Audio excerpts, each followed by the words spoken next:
I would say to you, however, for legitimate fight purposes, Gervonta Davis to me is the #1 attraction in boxing. He's the #1 attraction in boxing. He will finish you. Sports analyst Stephen A.Smith recently grabbed attention when he suggested Gervonta Davis's power is so devastating it might stop Shakur Stevenson in the very first round. You thought that you could lean on the ropes and ultimately counter Tank. No. Ladies and gentlemen, you do not do that to Gervonta Tank Davis. If you got the power. I haven't seen you this hyped in a long time. Listen, Gervonta Davis is the real deal. I'm surprised you weren't You out got to there. be in the middle of the ring. Yep. Or in the rope. If you're going to be on the ropes, you want to be in the middle. You don't want to be in one of the corners. Not against Tank, just want you to know that. That's what Tank did. We talk about wobble. You ain't never wobbled me and walked right across the ring. I'm not talking about round 2, 3, 4, whatever. I'm talking about opening bell. He walked right across the ring and said, I'm right here. Wobble me now. Standing beside him, promoter Eddie Hearn paints picture where Shakur Stevenson leans on intelligence and defense against Gervonta Davis, controlling moment. Yet a single Tank punch can flip everything.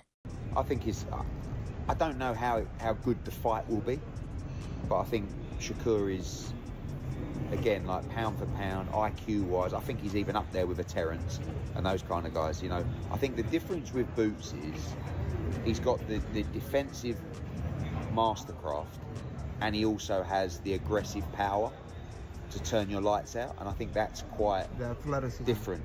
Do you know what I mean? Like Shakur, I say defensive. I think that's a bit harsh on Shakur, but he's not a huge puncher, but defensively and skill-wise, he's right up there. He's a real technical fighter. Oh, Legendary Roy Jones Jr., a world champion, believes Shakur Stevenson carries the edge through discipline, yet admits Gervonta Davis possesses raw instinct and power capable of beating him. Dirty further said Gervonta Davis became a serious threat when disciplined and locked in, capable of exceeding expectations despite outside distractions. Right now, Shakur wins it because of his discipline. Because he showed against Teofimo that he can stay very disciplined all night. And he's the type of guy, he don't really do a lot of crazy stuff in his life normally. So it's like discipline is a thing that is not only exercised inside the ring, it's exercised also outside the ring.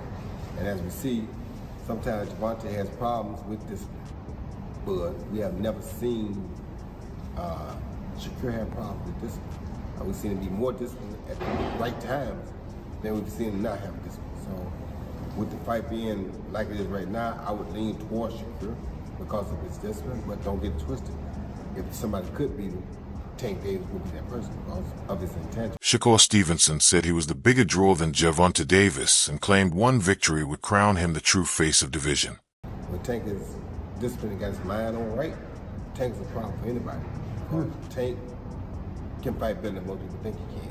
It's just that sometimes his outside antics get the better of him, and it makes people think less of him, but don't underestimate Tank Davis. If Tank is motivated and ready to fight, Tank is a problem for anybody. Shakur Stevenson said he was the bigger attraction than Gervonta Davis and claimed a victory would make him the face of the division. I'm the guy. I'm the guy that's going to put asses in seats, the views, everybody going to tune into my fights.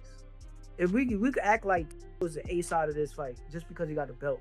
Yeah. Let's pretend because you got the belt, and I'm coming to challenge you for your belt. That's what it is right now. But truthfully, is he the A side? Like I'm the bigger fighter, bro. Popularity. I'm the guy, bro. Like I'm the guy, and after I beat him, bro, I'm the face, bro. Face box, face. I don't want to hear from you.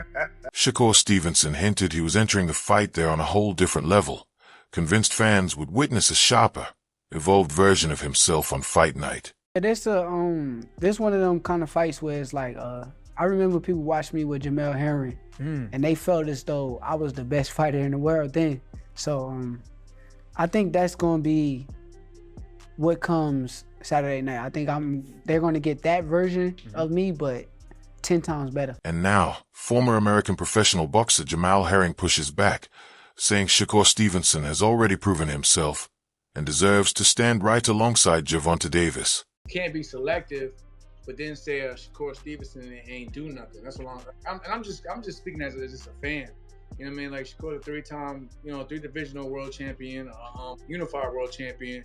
So he's done something. You know what I mean? And he's done something enough to where if the people are bringing him up to you, it's obviously because people want to see the fight. It's not like they bringing up, you know what I'm saying, a nobody. It's like, you know, or somebody coming up in the rankings, and it's like, you know, what have they done? But it's like, this is somebody who, y'all in the same weight class, y'all both hold, you know, one of the major 4 world titles in the sanctioning body. However, Coach Kenny Ellis brushed it off, saying fan opinions would always stay divided between Gervonta Davis and Shakur Stevenson, making it clear that's boxing.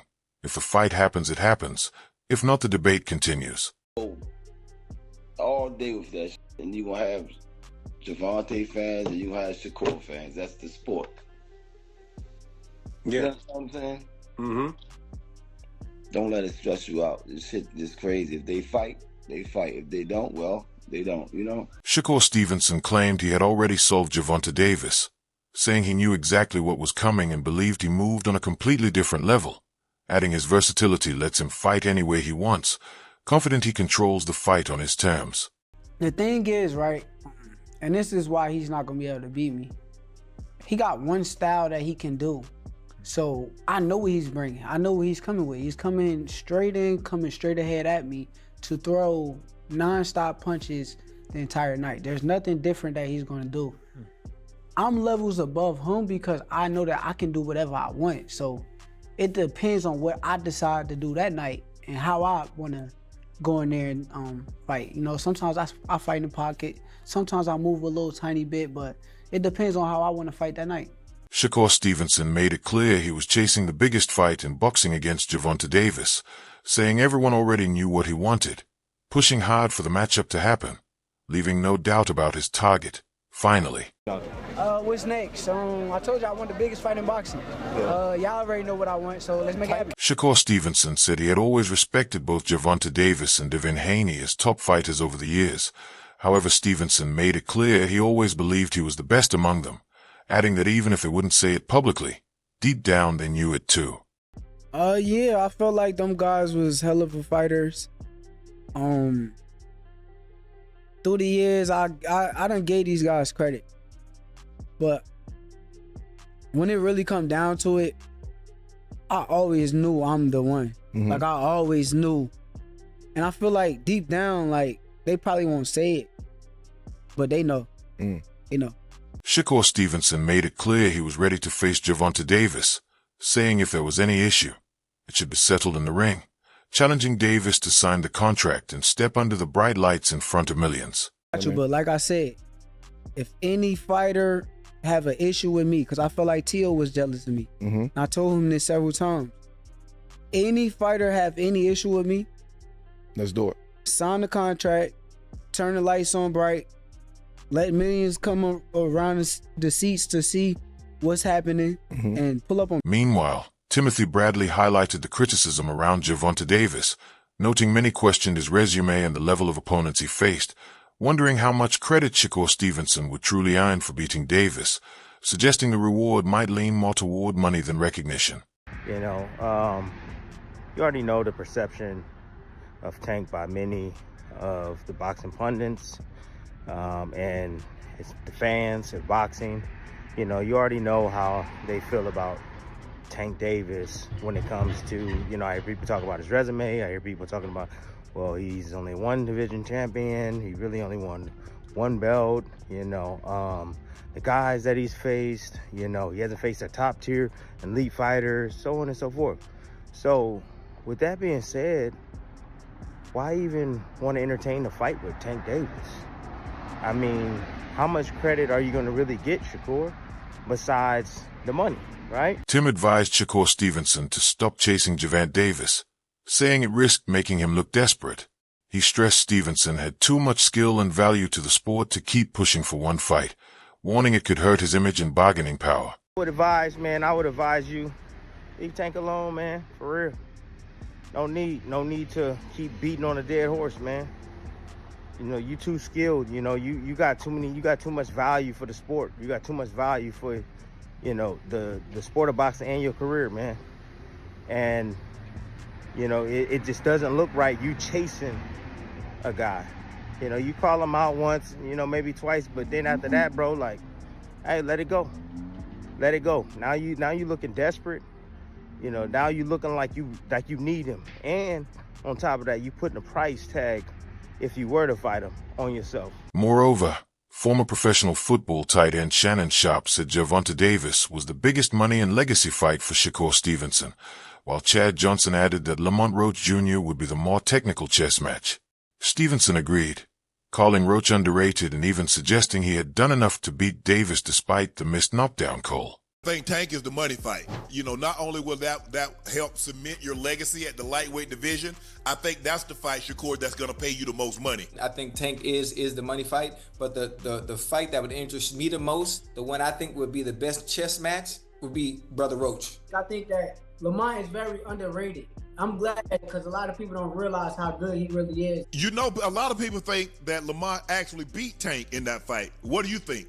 I do. I think Lamont won. I think Lamont won 7-5, 8-4, even without the Without the knockdown? Yeah, without the knockdown. That should have been. Shakur Stevenson said Gervonta Davis, Lamont Roach Jr., and Andy Cruz were the most competitive fights at lightweight, making it clear he preferred facing the best and toughest opponents, matchups that represented the highest level of competition in the division for Stevenson. I take Tank, Lamont,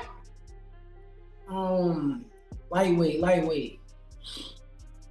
I like Andy Cruz. I'm a competitor, so I like the best fights and the most competitive fights. So I think them guys is more so the three most competitive. Shakur Stevenson said his relationship with Gervonta Davis shifted once he became a real threat, claiming respect had turned into tension as his name grew, explaining that Davis started taking subtle shots publicly, which he felt were unnecessary, adding it seemed like Davis didn't want anyone else rising to his level. When I first was around him, he was showing a lot of love, and then once I became a threat, is where like everything switched over.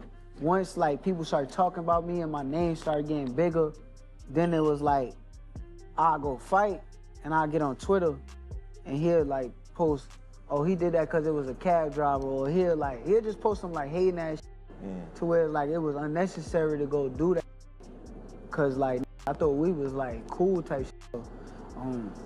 But now he like flipped it to turn it like I did something to him and he made it so believe that shit. But nah, that just, I think like in his brain it's just one person and nobody else could be up here too. Coming back to Roy Jones Jr., who praised Shakur Stevenson as a highly skilled fighter with sharp footwork, but noted he sometimes moved too far out of range, limiting his counters, explaining this was especially noticeable against punches and could make Stevenson's fights look less thrilling to fans.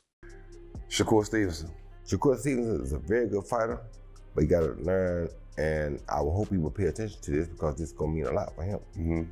His feet are good, but sometimes they take him too far out of range to be able to come back and counter. The last guy he fought, the guy was a good puncher, so when he was jumping back, he was jumping too far back out of range to where he couldn't come back and get something right away.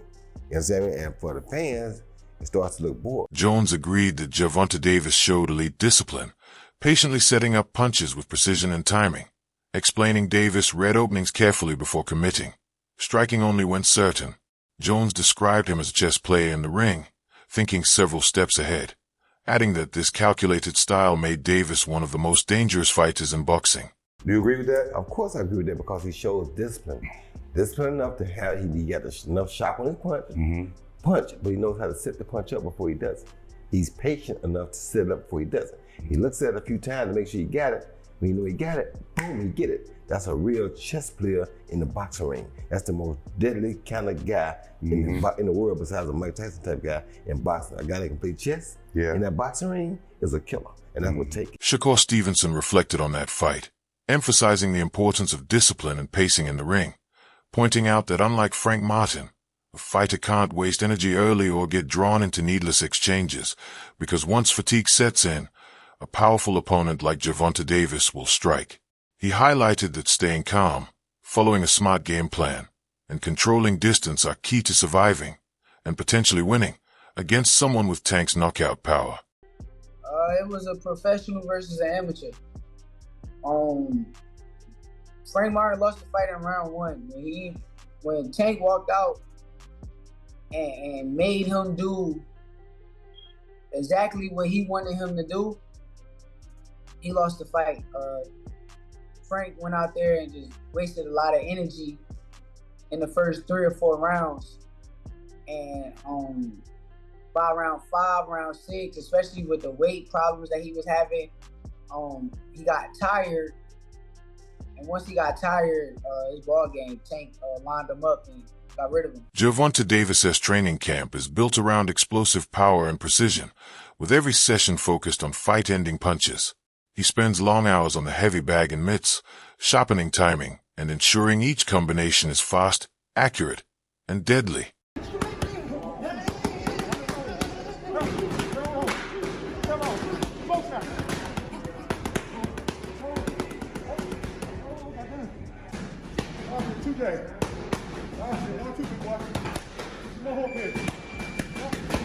Let's get it, come on.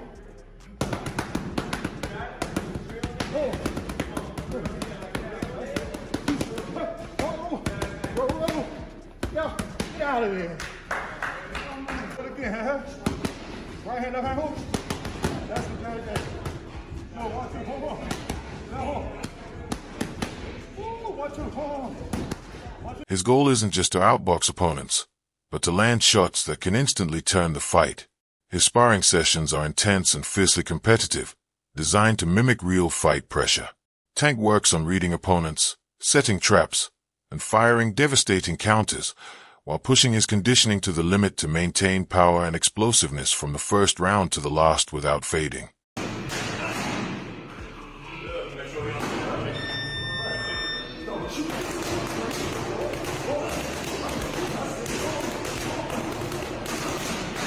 At the same time, his conditioning is driven to the edge so he can sustain his power and explosiveness from the opening round to the final one without fading out.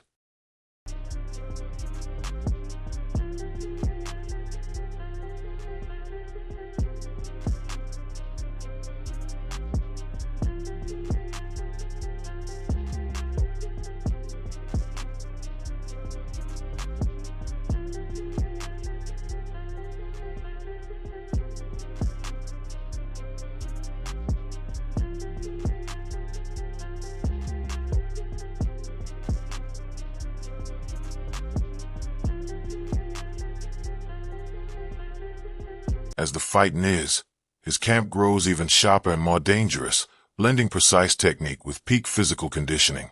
By the time he steps into the ring, Tank is ready not just to win rounds, but to dismantle opponents and finish the fight in dramatic, highlight reel fashion.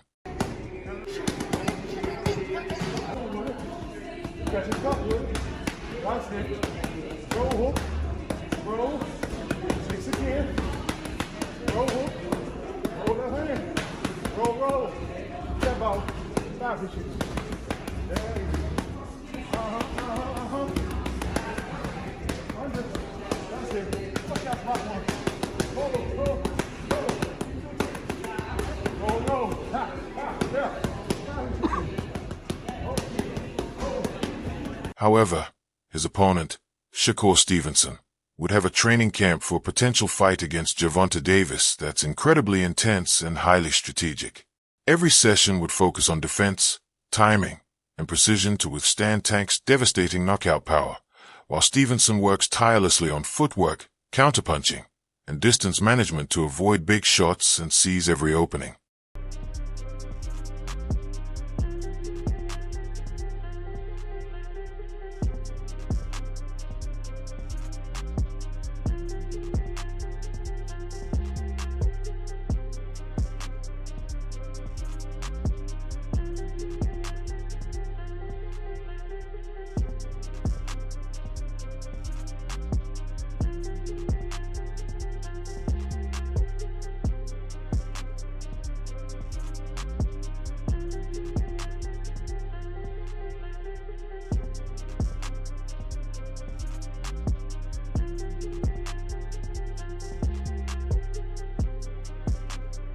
Sparring in this camp would mimic Tank's explosive style with high-intensity rounds, preparing Shakur Stevenson for sudden power punches and relentless pressure.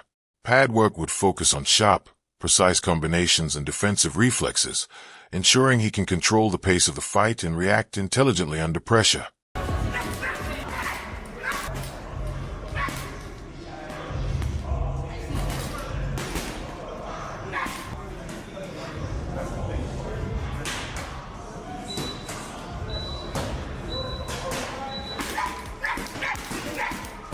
The goal of Shakur Stevenson's camp would be to enter the ring fully disciplined, mentally sharp, and physically ready to neutralize Gervonta Davis's power by perfecting his technical skills and keeping a strategic approach.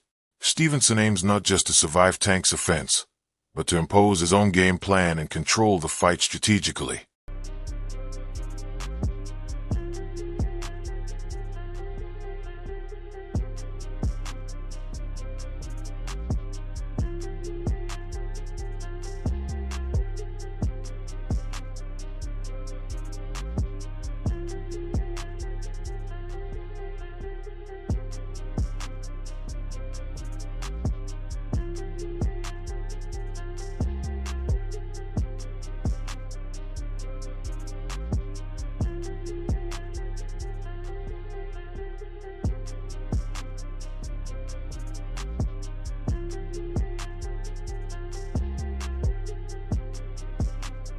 If the rumored fight between Gervonta Davis and Shakur Stevenson actually happens, it promises a clash of two elite styles: Tank's explosive knockout power versus Shakur's technical mastery and precision.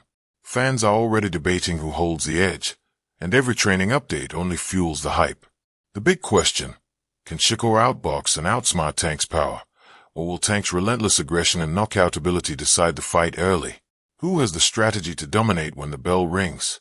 If you love this breakdown, make sure to like, subscribe, and turn on notifications so you don't miss any updates, training insights, and fight predictions. Stay tuned. When these two finally meet in the ring, it's going to be epic.